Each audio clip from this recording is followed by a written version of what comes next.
How to learn coding from the basics, और step by step मैं आपको guide करूंगा। इसमें बताऊंगा कि आपको कोडिंग कैसे और क्या क्या करना होगा, कैसे स्टार्ट करना होगा, ये सब कुछ।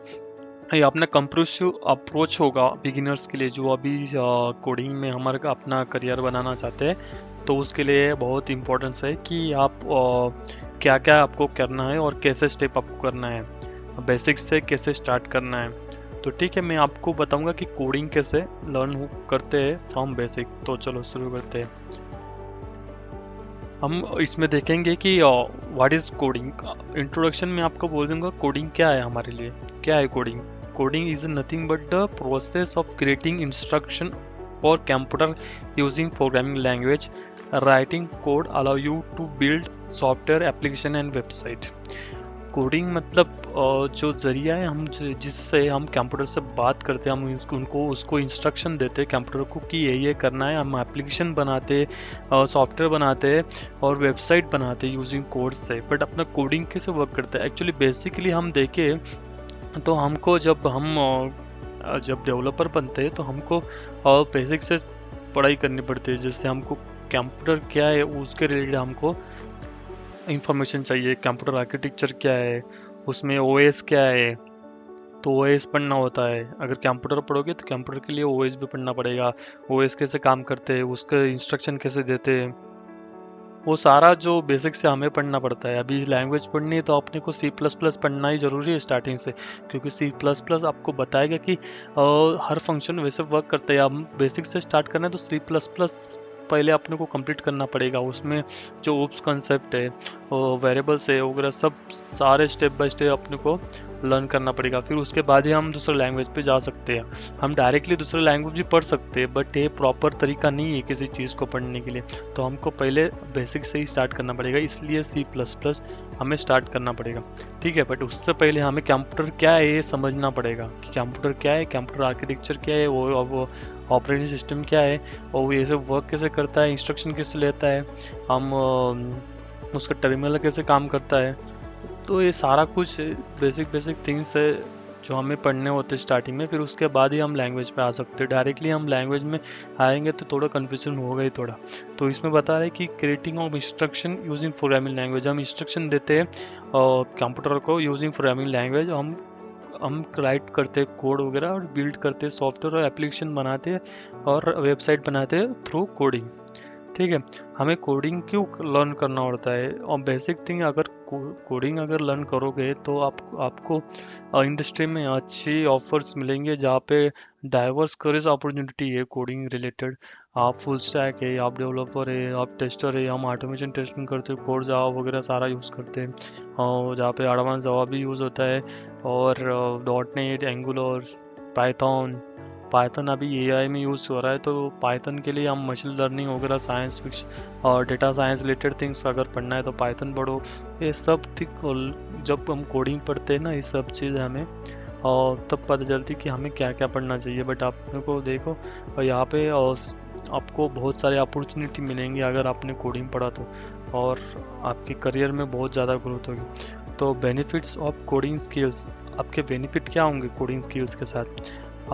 हाई डिमांड है for coders and software developers. Demand बहुत ज़्यादा है और कोडर्स एंड सॉफ्टवेयर डेवलपर्स के लिए।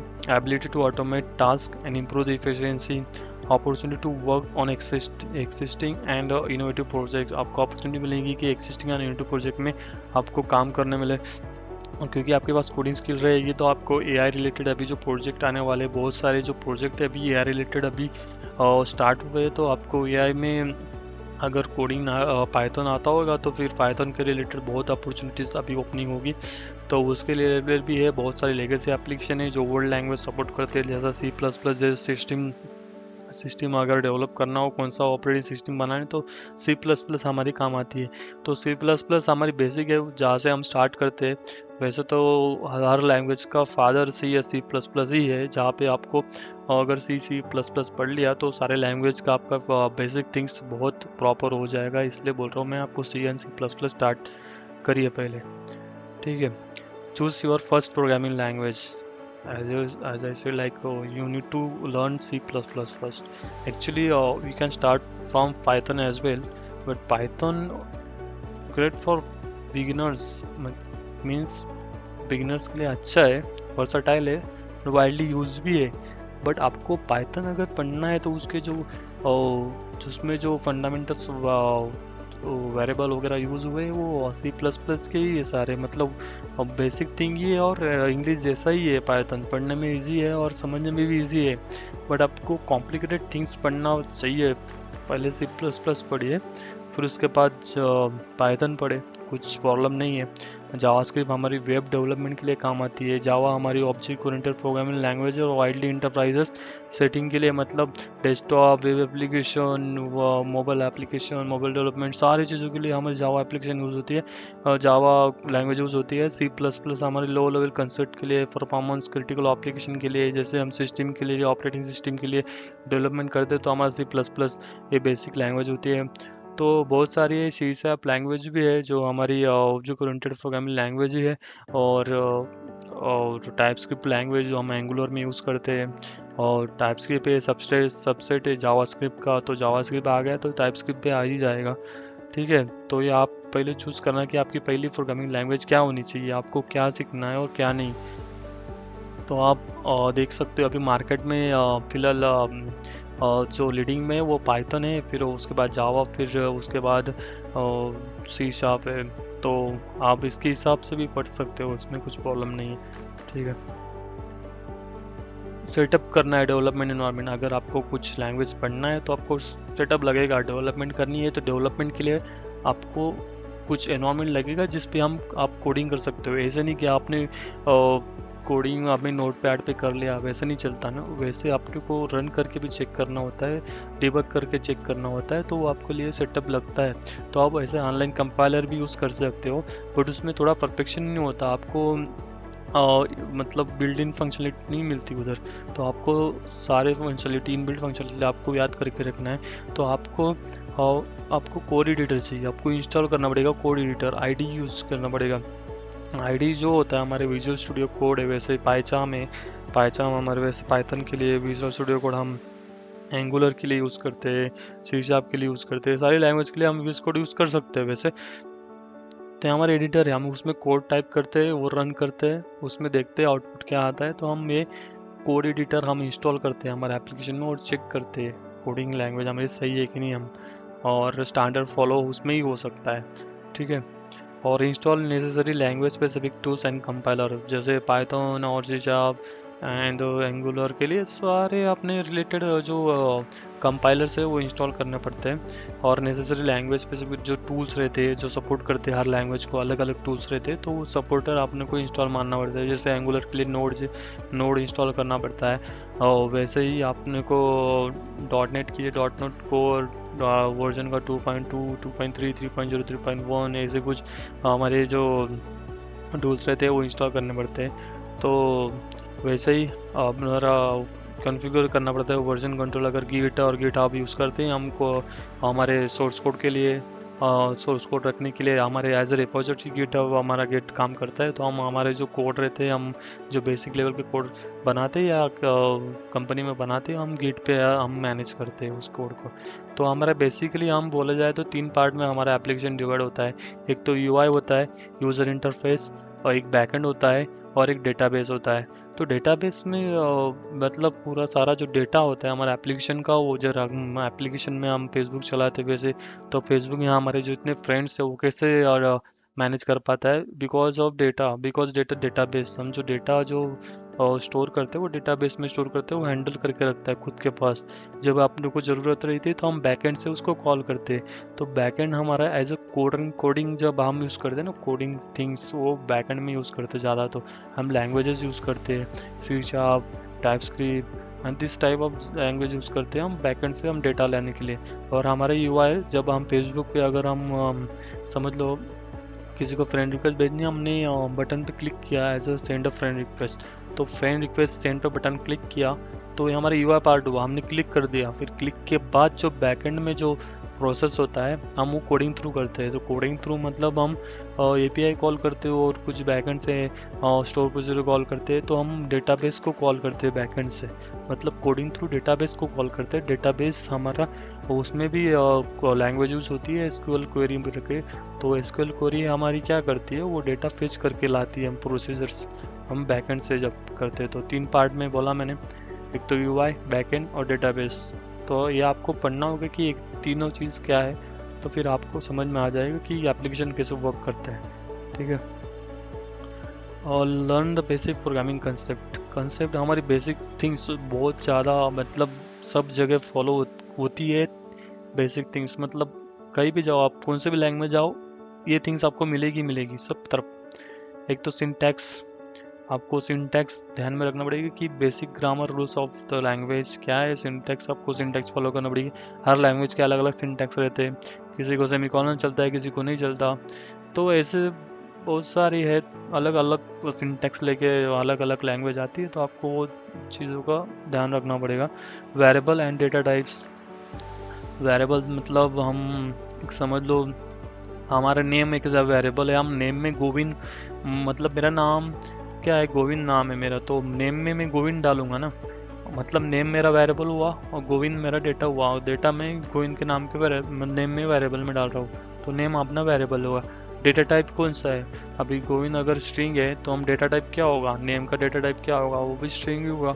तो ऐसे जो हमारे थिंग्स है उन्हें वेरिएबल एंड डेटा टाइप्स में हमारा समझना चाहिए कि वेरिएबल क्या है और डेटा टाइप क्या है। हम डेटा कैसे स्टोर करते हैं टेम्पररी, और डेटा कैसे पास करते हैं वो अपने को देखना पड़ेगा। Operator, arithmetic, comparison, logical, assignment, बहुत सारे इट इज़ ऑपरेटर है जो अपने को प्रोग्रामिंग लैंग्वेज में यूज़ होते हैं। अरिथमेटिक मतलब मैथमेटिक्स रिलेटेड, कंपैरिजन मतलब दो चीज़ों का कंपैरिजन करना है, लॉजिकल मतलब एंड और नॉट, ये बहुत सारी थिंग्स है जो आपको पढ़ना होता है, जो बेसिक है।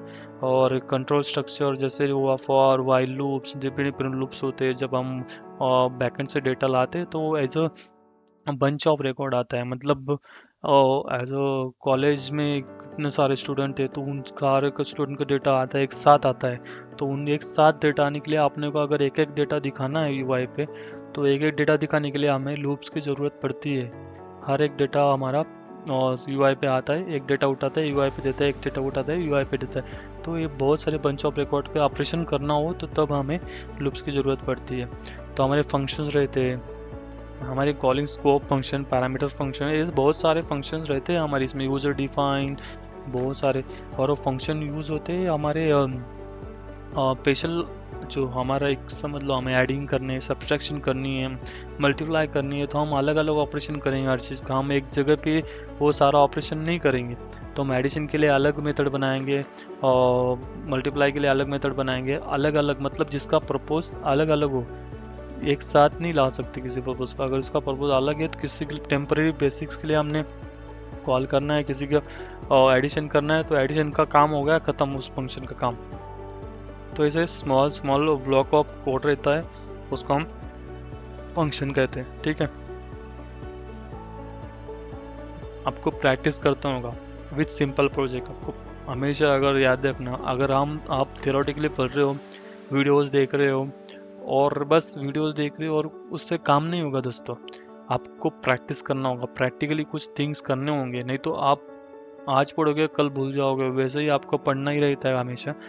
तो सिंपल प्रोजेक्ट यानी calculator, to do list, simple game, ऐसा आपको मतलब छोटे छोटे प्रोजेक्ट आपको ट्राई करने। जिस लैंग्वेज में आपने लर्निंग कर ली पूरी, तो उस लैंग्वेज के लिए आप प्रोजेक्ट स्टार्ट करो, आपको रिसोर्स भी मिल जाएंगे। वैसे हैकर तो हैकर रैंक है, लीड कोड है, यहाँ पे सारे जो चैलेंजेस रहते हैं कोडिंग रिलेटेड, वो वहाँ पे आपको रिसोर्सेज मिल भी जाएंगे। तो आपको प्रैक्टिस करना है, वहाँ पे आपका पोर्टफोलियो भी बनेगा उधर कि आप किस रैंक पे, क्या रैंक है आपके सारे डेवलपर्स में, कौन से कोड आपने सॉल्व किए, वो सारे अगर किसी को कंपनी को देखना होगा तो उधर से भी हायरिंग होती है हमेशा आजकल, तो आपको वो मिल जाएगा। गाइडिंग के लिए ट्यूटोरियल्स बहुत सारे, जो वेब एप्लीकेशन है ट्यूटोरियल्स बहुत सारे मिल जाएंगे आपको अगर स्टार्टिंग से पढ़ना है। तो आपको data structure and algorithm learn करना पड़ेगा। एक तो बात है कि डेटा स्ट्रक्चर क्यों ज़रूरी है, क्योंकि डेटा स्ट्रक्चर हमारा, अगर हम अगर कोडिंग कर रहे हैं ना, तो उस कोडिंग में भी कुछ इथिकल्स है, कुछ अपने को कुछ बोलते हैं ना रूल्स फॉलो करने पड़ते हैं। तो रूल्स कैसे होते हैं, मतलब अपने को डेटा जल्द से जल्द चाहिए। ऐसा नहीं कि हमने कुछ कोडिंग लिखी और वो डेटा 1 घंटे बाद आएगा तो उसका कुछ इम्पोर्टेंस नहीं है। तो डेटा स्ट्रक्चर हमें एक मैनेजमेंट देता है, कोड मैनेजमेंट, मतलब डेटा मैनेजमेंट करने को, मतलब एक डेटा स्ट्रक्चर देता है, एक एल्गोरिथम देता है कि इस टाइप से करोगे तो जल्दी हो जाएगा, इस टाइप से करोगे तो लेट होगा। उसमें सॉर्टिंग होगी, सर्चिंग होगी। अगर आपको मान लो आपके पास 100 रिकॉर्ड है, 100 स्टूडेंट का रिकॉर्ड है, आपको चाहिए 25 नंबर का रिकॉर्ड, तो आप क्या करोगे? तो उसमें भी अगर आपने सॉर्टिंग की तो डिसेंडिंग सॉर्टिंग हो जाएगी। डिसेंडिंग सॉर्टिंग में अगर वो पहले नंबर पे होगा तो जल्दी मिल जाएगा। और वैसे ही आप सर्चिंग करोगे तो वो नंबर सर्च करेगा डायरेक्टली हर नंबर के साथ, तो सर्च कर लेगा और नंबर की 25 नंबर मिल गया है, इस यहाँ पे 25 नंबर। मतलब रिकर्शन है तो बार बार वही फंक्शनलिटी रन होती रहेगी। और वैसे ही हम डेटा स्ट्रक्चर में arrays, linked list, tags, queues and trees, ये हमारा पूरा डेटा रिलेटेड ही है। हम ये बता दें कि डेटा कैसे फेच करना है और क्या करना है आपको और कैसे स्टेप फॉलो करने हैं। तो आपने को इसके लिए डेटा स्ट्रक्चर और एल्गोरिथम लर्न करना ही करना है। ऐसे नहीं कि कोडिंग हमने लैंग्वेज सीख ली और उसके लैंग्वेज में भी हम अरेज वगैरह यूज़ करते हैं तो उसके कंसेप्ट सारे जगह फॉलो होते हैं। तो हमें डेटा स्ट्रक्चर मस्ट है कि वो डेटा स्ट्रक्चर हम लर्न करें। तो रिसोर्सेज बहुत सारे, बुक्स है, ऑनलाइन कोर्सेज है, कोडिंग प्रैक्टिस साइट्स भी है, साइट्स भी मिल जाएगी अपने को, ऑनलाइन कोर्सेज भी है, सॉरी बहुत सारे बुक्स भी मिल जाएंगे, तो उसको कुछ प्रॉब्लम नहीं है। Explore advance topics like object oriented programming है, आपको एडवांस, ये सब एडवांस टॉपिक है। मैंने बोला एसक्यूएल और नो एसक्यूएल, ये डेटाबेस है। मैंने बोला था एसक्यूएल क्वेरी हम लिखते हैं डेटाबेस में साइड में, अगर अपने को डेटा अपने को फेच करना है डेटाबेस से तो हम एसक्यूएल क्वेरीज लिखते हैं। तो ऑब्जेक्ट ओरिएंटेड प्रोग्रामिंग हमारी ये हो गई, हमारी सिक्योरिटी बेस है, सिक्योरिटी के लिए हम ऑब्जेक्ट ओरिएंटेड प्रोग्रामिंग यूज़ करते हैं। तो ये आपको, आप जो पढ़ोगे ना C++ में ऑब्जेक्ट ओरिएंटेड प्रोग्रामिंग का बेसिक नॉलेज है, उधर तुम्हें बोल रहा हूँ ऑब्जेक्ट ओरिएंटेड प्रोग्रामिंग उधर से पढ़ो, बेसिक लेके आओ और किधर भी अप्लाई करो, ठीक है। वेब डेवलपमेंट के लिए फ्रंट एंड में HTML CSS जावास्क्रिप्ट यूज होते हैं। ये जो फ्रंट एंड लैंग्वेज है, ये अपने एप्लीकेशन का जो UI है उसको डेवलप करने के लिए लैंग्वेज यूज़ होती है। तो हम लैंग्वेज में क्या यूज़ करते हैं, बटन्स यूज़ करते हैं, स्क्रीन यूज़ करते हैं, वीडियो प्ले करते हैं। तो ये जावास्क्रिप्ट में जो हम इवेंट है प्ले करने के बाद ये वीडियो रन होगा, तो हम जावास्क्रिप्ट करते हैं, प्ले होगा वीडियो रन होगा, ये होगा रन होगा, बटन पे क्लिक करेंगे रन होगा। सब जगह ऐसे ही हम क्लिक करेंगे कुछ वही रन होगा। तो ऐसे थिंग्स वेब डेवलपमेंट होंगे। अभी सॉफ्टवेयर डेवलपमेंट प्रैक्टिसेस, तो हमें प्रैक्टिस कैसे करना है, हमें टेस्टिंग करनी है, डिबगिंग करनी है, वर्जन कंट्रोल करनी है। मतलब कुछ एप्लीकेशन हो गया हमारा तैयार होकर कि हमें टेस्टिंग करनी पड़ती है, वो एप्लीकेशन उस हिसाब से चल रहा है जिस प्रकार से रिक्वायरमेंट है, हमें जैसा चाहिए वैसा चलना चाहिए। अगर वैसा वर्क नहीं हो रहा है तो फिर से करो, वैसा वर्क नहीं हो रहा है तो फिर से करो, टेस्टिंग करो, डिबगिंग करो। और अगर कुछ एरर आ रहा है तो एक पॉइंट डिबगिंग करो। ये बात चीज़ आपको बहुत सारे जल्दी समझ में आएगा। अगर आप बेसिक से पढ़ोगे ना तो आपको डिबगिंग करना भी पड़ा ही जाएगा, पर डिबगिंग आपको ज़्यादातर कंपनी में लगोगे वो उधर काम आएगा। बट आपको कंपनी में लगने के बाद ही आपको ज़्यादा इसमें नॉलेज होगी, बट बेसिक थिंग्स आपको पता चाहिए कि डिबगिंग कैसे करते हैं। तो आप स्टार्ट करिए और ठीक है। तो build real world project, real world project means जो रियल लाइफ में यूज़ हो रही है ना वो प्रोजेक्ट ट्राई करें। जैसे मिंत्रा, फ्लिपकार्ट, वैसे वैसे एप्लीकेशन है वो बनाने के लिए ट्राई करो। इतना बड़ा एप्लीकेशन बनने में बहुत टाइम लगेगा, आप छोटे एप्लीकेशन ट्राई करो। कैलकुलेटर है, नहीं तो बेसिक मैथमेटिकल है, कुछ टास्क रिलेटेड है, टू डू लिस्ट ट्राई करो, ऐसा रियल लाइफ प्रोजेक्ट टाइप करो, ठीक है।